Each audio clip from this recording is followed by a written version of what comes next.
So, you want to understand the way they elect their president in France. Well, the simplest way is to take a cooking lesson from old Chef Jim.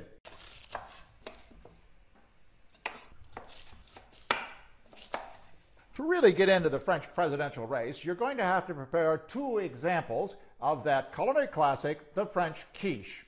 Now, each one of these represents one of the 2 rounds of the French elections. This first one gets cooked as the French vote for the first time on April 22nd.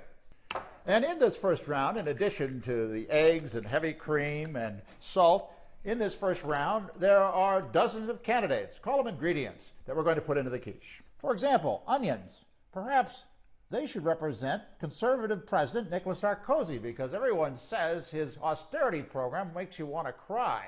There is bacon, perhaps best representing Sarkozy's socialist opponent, François Hollande, who seems to favor fattening up social programs and the number of state employees. Then you might want to throw in some cheese, the stringy kind.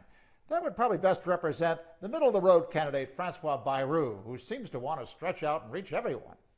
And then you may want to heat things up a notch by throwing in a hot pepper or 2.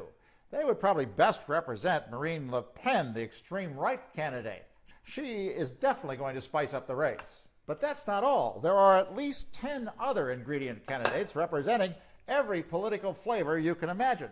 And the decision about who gets into the mix and who doesn't depends on France's mayors and other elected officials.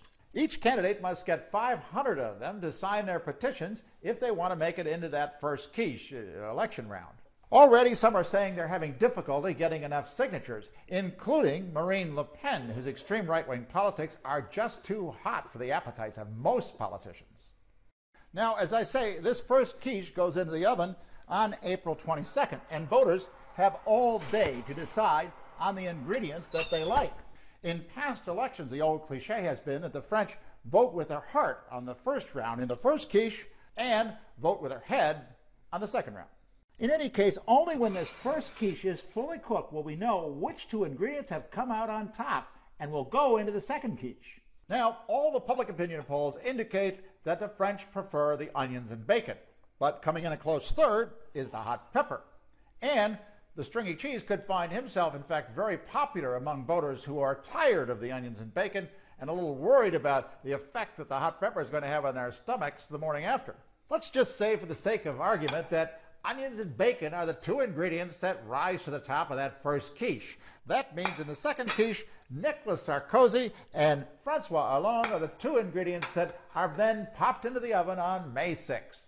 And only then will we get a real taste of what the next presidency of France is going to be like. Jim Bittermann, CNN, Paris.